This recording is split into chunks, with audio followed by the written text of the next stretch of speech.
AITA for turning the tables when my ex tried to dump me on my birthday? That night was my birthday, and even though I was surrounded by friends, with music pulsing from the speakers, food laid out on folding tables, and bottles making their rounds, I felt a profound emptiness inside. On the outside, I was trying to hold it together. I would flash a smile when someone caught my eye, raise my glass for every toast, and force a laugh at a joke. But the truth was, I was falling apart on the inside. My friends picked up on it almost immediately. I guess I am not as good an actor as I thought. "Come on, man. It is your day," one of them said, clapping me on the shoulder.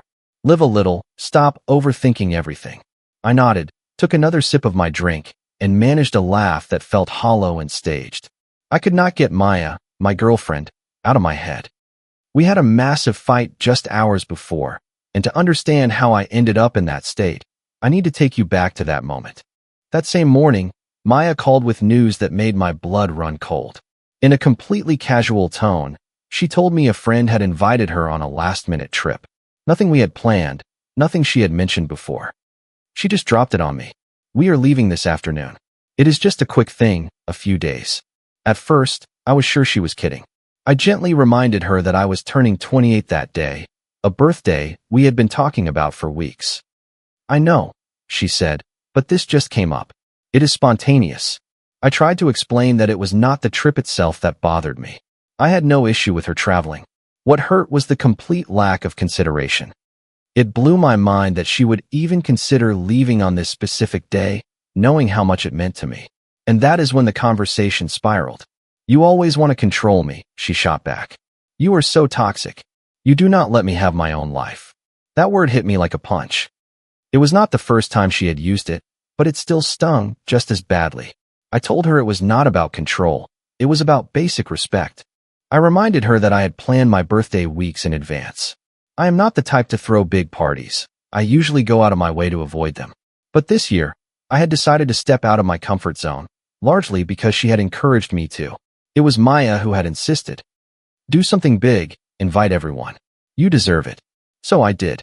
I bought enough food to feed a small army from Costco. I rented tables and chairs from a party supply company. I hired a local DJ, so we would not be stuck with a playlist on a tiny Bluetooth speaker. I made sure to stock the coolers with all kinds of drinks, including things I do not even like, just so everyone would have something they enjoyed. I put everything together with the vision of having a great time with the people I cared about, especially her. I brought this up during our argument. "You know I planned all of this. You were the one who pushed me to do it." Her response was icy, almost dismissive. "I am not canceling my trip for that."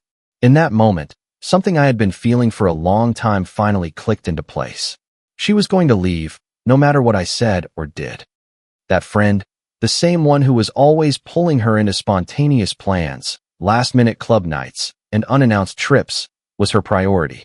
It was not the first time I had felt like an afterthought. A memory that still stings came flooding back. One night, we were staying at my place. We were both exhausted and already in bed when, at 2 in the morning, her phone buzzed. It was that friend, inviting her to an after-party at some new downtown lounge. Without a second thought, Maya got up, changed her clothes, and walked out the door. I just sat there on the edge of the bed in silence, completely stunned. I cried that night, not from anger, but from a feeling of utter helplessness. That memory resurfaced as we argued about her trip. Finally, completely broken down, I said something without thinking. "Do whatever you want." She took me at my word. She hung up. Back at the party, I had a sinking feeling she probably was not going to show up. Still, a small, foolish part of me held on to the hope that she would walk through the door, that she would have a change of heart and understand how much this whole thing had hurt me. The music played on, people were chatting, dancing, and celebrating. I was there in body, but my mind was miles away. My friends did their best to pull me out of it. "Do not think about it today," one of them said. "You can deal with it tomorrow." Another handed me a red Solo cup for a toast. I drank, but I felt nothing, just a persistent knot tightening in my chest. I thought about my relationship with Maya. It was not the first time I had felt insignificant, like I was always in competition with something or someone else. I loved her, I cannot deny it. But I also knew we were fundamentally different. I craved stability, shared plans, quality time. She lived for the moment, without much thought for the consequences. That difference had always been a fault line between us. That night, it became an earthquake. As the hours ticked by, I resigned myself to the idea that she was not coming. I tried to convince myself that I could still have a good time without her. It was not easy, but I was making an effort. And then, out of nowhere, I saw her walk in. My heart did a backflip. I recognized her instantly. I felt a surge of relief, joy, and a ridiculous hope that made me get to my feet. I started walking toward her with my arms open. "Maya," I said, a genuine smile spreading across my face. But she did not reciprocate. She did not smile. She did not move an inch toward me. She just stood there, rigid, with a dead serious look on her face. Standing beside her was her friend, Brooke. Her expression was tense, almost hostile. And in that instant, I knew, without a single word being spoken, that this night was about to take a very dark turn. She started talking, not even bothering to lower her voice or pull me aside for a private conversation. "Well, Leo, this is what you wanted," she said, her arms crossed tightly. "To make me miss my flight because of your drama. I only came here to teach you a lesson." I was completely bewildered. "What are you talking about? What do you mean, because of me?" She let out a short, bitter laugh. "Yes, because of you. A few hours ago, I was getting ready.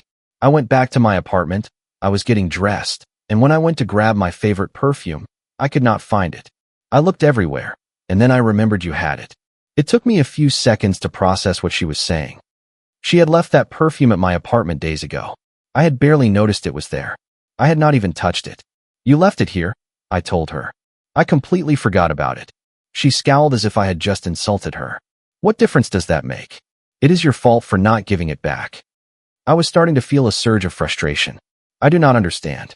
If you are the one who forgot it, how is that my responsibility?" That, instead of calming her down, seemed to set her off even more. "You know perfectly well I cannot travel without my favorite perfume," she yelled, her voice cutting through the party chatter. "You could have at least texted me to let me know it was at your place. This is all your fault." Brooke, who had been silent until now, just nodded slowly with a stern expression, as if she were a judge validating every word. She made no effort to calm Maya down or question her logic. I felt the situation spiraling out of my control. A few people nearby had already turned to look at us. The vibe, which had been light and celebratory just moments before, was now heavy and awkward. "Maya, this is not the time or the place," I said, trying to keep my voice steady. "We can talk about this later." She looked at me with a look of pure contempt that cut me to the core. "No, I am done with you. Tonight, I am going to teach you a lesson you will never forget." Before I could react, she spun around and marched straight toward the DJ booth. I just stood there, completely stunned, not understanding what was happening. I saw her lean in and whisper something in the DJ's ear. He hesitated, glanced at me, then back at her, and a few seconds later, the music cut out. A sudden, jarring silence fell over the backyard. All conversations stopped mid-sentence. I could feel my heart hammering against my ribs. Maya grabbed the microphone without a hint of hesitation. "Attention, everyone," she announced, her voice booming through the speakers. "I would like to dedicate a few words to my dear Leo." I felt the blood drain from my face. I was frozen to the spot. I never could have imagined something like this, especially not at my own birthday party. One of my friends next to me muttered, "Dude, I thought you said your girlfriend was not coming?" I did not answer. I could barely draw a normal breath. "First of all," Maya continued, "we are over. We are no longer a couple." A few people exchanged uncomfortable glances. No one said a word. The silence was deafening. "He is unbearable," she went on. "And just so everyone is aware, Leo is the most insecure and controlling guy on the planet. I cannot wear a skirt that is slightly above the knee without his fragile masculinity shattering into a million pieces." I felt a knot form in my stomach. I had never heard her say anything like that, let alone in front of a crowd. I knew it was not true, but that did not stop it from hurting. My hands started to tremble. My mind went blank. "I am sure it is all to make up for other things he is lacking," she added, with no sense of shame. "Because honestly, it is nothing special." I heard a few sharp intakes of breath and the awkward shuffle of feet. No one laughed, no one stepped in, no one knew what to do. I felt like the ground was about to swallow me whole.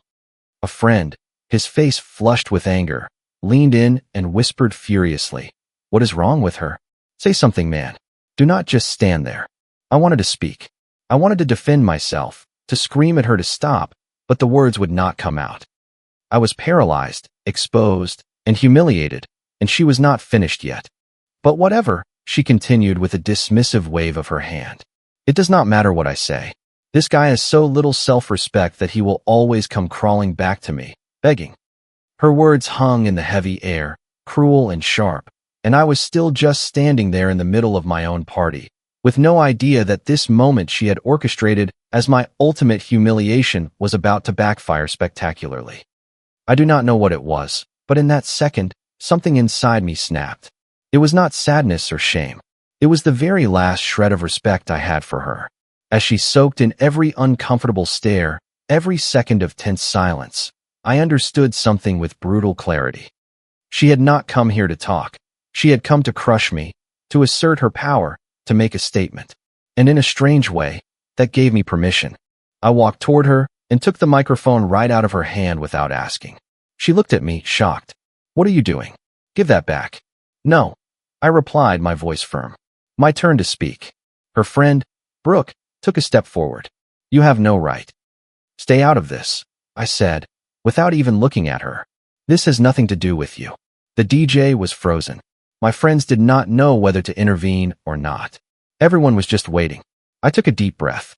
"Maya seems to think she came here tonight to teach me a lesson," I began. "That she was going to humiliate me and I would just take it, like I always do."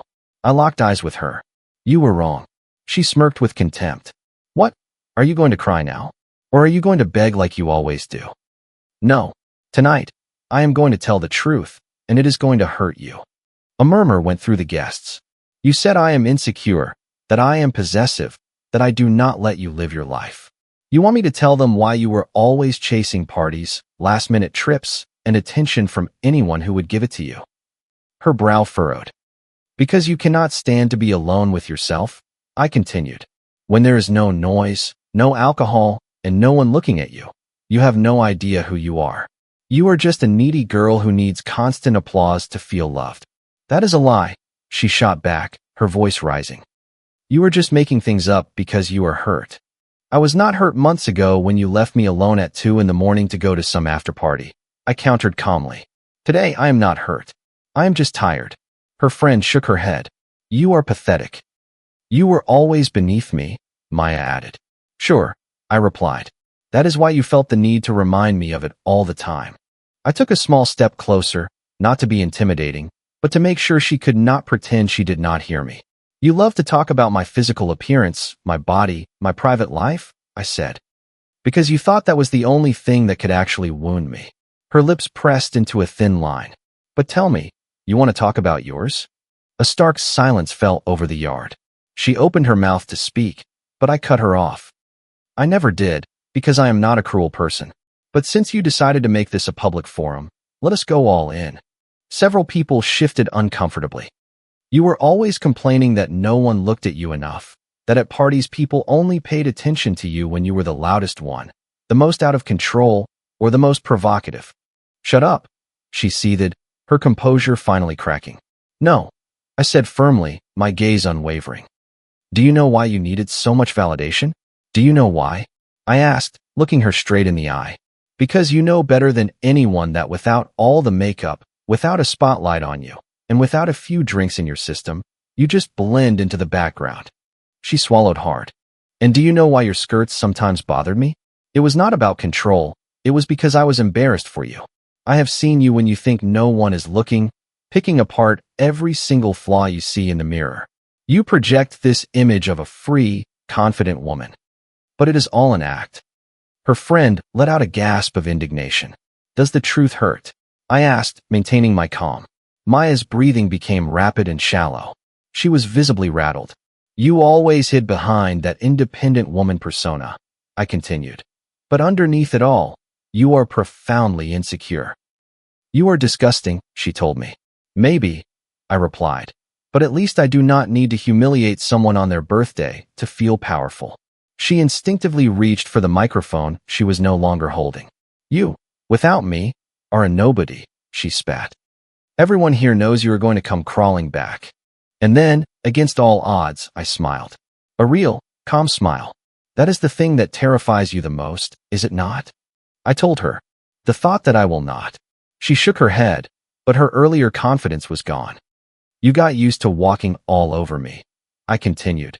To using me as your emotional safety net while you went searching for validation from strangers. You thought you were invincible. I leaned in a little closer. And now, look at you, I said in a low but clear voice. You are trembling because for the first time, someone is telling you the truth to your face. Her eyes started to well up with tears. You are not special, I added. You are not unique. And you are not that confident woman you pretend to be. You were just someone with a massive ego and a very small heart. Leo, she said, her voice cracking. You are crossing a line. You crossed it first, I replied. I am just closing the loop. I held her gaze for a moment longer. I never came back for you out of love. I came back because I thought I could help you change. Tonight, I finally realized you are not worth the effort. The tears started streaming down her face. You are cruel, she sobbed. You are humiliating me in front of everyone. No, I answered serenely. You are finally seeing yourself for who you really are, and that is what you cannot stand. Her friend tried to put an arm around her. Let us go, she urged. You do not have to listen to this. Maya was now crying openly. This is not over, she managed to say between sobs. Am I going to regret this? I asked. Yes, she snapped. No, I answered firmly. Today is the first day I will not. She covered her face with her hands and ran out of the backyard, slamming the gate shut behind her. The silence she left in her wake was absolute. No one clapped, no one cheered, but everyone understood. And for the first time in a very long time, I understood too. I took a deep breath, still holding the microphone. Well, I said, raising my voice slightly. We are all here to have a good time. DJ hit the music. This time, there was no hesitation. The DJ nodded and turned the volume back up. The music returned, a bit tentatively at first, then growing louder. A few nervous laughs broke the tension. Slowly but surely, the party got back on track. There was no over-the-top applause or dramatic scenes, just a strange, collective sense of relief, as if everyone had been holding their breath and could finally exhale. I stepped away from the DJ setup and rejoined my friends. They immediately closed in around me. Whoa, one of them said, giving me a solid pat on the back. That was like a scene from a movie. That comeback was brutal. I swear, another one added with a grin. Nobody told me this was going to be a roast, or I would have prepared some material. And then I laughed, but this time it was not forced, it was real. My whole body felt lighter, like I had just taken off a 50-pound backpack I had been carrying for months. We kept drinking, talking about nothing, and listening to the music. The party continued. It was not a perfect or legendary night, but it was mine. And most importantly, I was not constantly checking to see if Maya was bored, uncomfortable, or looking for an escape route. I did not feel euphoric. I felt free. The rest of the night passed without any more drama. Some guests left early, others stayed until the end. I walked the last few people to their cars and thanked them for coming. When the house was finally quiet, I sat down by myself with a glass of water and took a long, deep breath. I did not feel sad. I felt peaceful.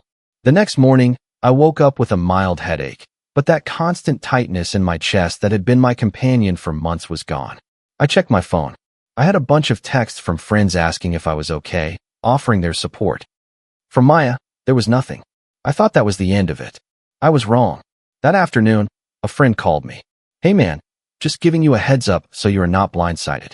My sister is in some of those private women's groups on Facebook, and your ex posted something about you.